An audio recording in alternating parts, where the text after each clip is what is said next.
Hello hi, నేను మీ గాయత్రిని ఒక మినీ వ్లాగ్తో మీ ముందుకు వచ్చాను. అదేంటంటే ఇవాళ వ్లాగ్ మేమైతే గుడిమల్లం టెంపుల్కి వెళ్తున్నాము. మార్నింగ్ 10 o'clock న్యూట్రిషన్ సెంటర్ అయిపోయినాక 10:30కి అనేది స్టార్ట్ అయ్యాము. నేనైతే బిఫోర్ 12 years ముందు చూసాను గుడిమల్లము. మా ఫాదర్ తీసుకెళ్లారు.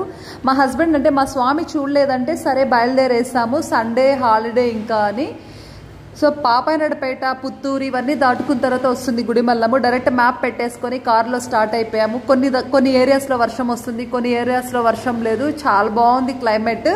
అలా మేము స్టార్ట్ అయిపోయాం. కాసేపు పుత్తూరు దగ్గర పర్ణిక ఆడుకునింది, తర్వాత నిద్రపోయింది. ఇలాగా గుడిమల్లం టెంపుల్కి అనేది స్టార్ట్ అయిపోయాము. అలాగే టెంపుల్కి వచ్చేసాము. ఇక్కడ మీరు చూడొచ్చు, ఇక్కడ శ్రీ పరశురామేశ్వర స్వామి. ఇది భారతదేశంలో కల్లా మొట్టమొదటి శివాలయము. ఇక్కడ విశేషం ఏమిటంటే బ్రహ్మ, విష్ణు, మహేశ్వరుడు ఒకే లింగం మీద ఉంటారు. సో మనకైతే డిఫరెంట్గా విగ్రహాలు ఉంటాయి, బట్ ముగ్గురు కలిసి ఒక లింగం మీద అంటే ఒక విగ్రహంతో ఉంటారు. నిజంగా చాలా గొప్పగా అనిపిస్తుంది టెంపుల్ విజిట్ అయితే. మేమైతే వెళ్ళాము, దర్శనం చేసుకున్నాము. సూర్య భగవాన్ టెంపుల్ ఇప్పటివరకు నా లైఫ్లో నేను సూర్య భగవాన స్వామి టెంపులే చూడలేదు. ఇక్కడ సూర్య భగవానుడు కూడా ఉన్నాడు. అందరూ హ్యాపీగా దర్శనం చేసుకోండి. ఇలా మాకు ఒక 1/2 hour లోపల దర్శనం అయిపోయింది. ఇక్కడ లడ్డు అలాగే వడ కూడా అమ్ముతూ ఉన్నారు. అది తీసుకొనేసి ఇక్కడ కాసేపు కూర్చొని తినేసి కాసేపు పర్ణిక ఆడుకునింది. మొత్తం చాలా బాగుంది.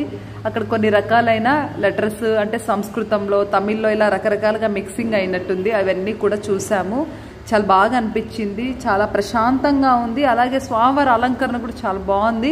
మీరందరూ కూడా గుడిమల్లం టెంపుల్ అనేది ఖచ్చితంగా విజిట్ అవ్వండి. కార్తీక మాసంలో అయితే చాలా బాగుంటుందని పూజారి చెప్పారు. అలాగే అన్నదానం ఉంది, అన్నదానం తినేసి వెళ్ళండి. వీక్లీ 3 times అన్నదానం అనేది ఉంటుందంట. సాటర్డే, సండే, మండే కొత్తగా స్టార్ట్ చేశారంట. ఆ విషయం చెప్పారు. సో మేమైతే అన్నదానం చేసుకొనేసి దర్శనం చేసుకొని హ్యాపీగా కాసేపు కూర్చొనేసి మేమైతే రిటర్న్ అయిపోయాము. నా వీడియోస్ నచ్చితే లైక్ చేయండి.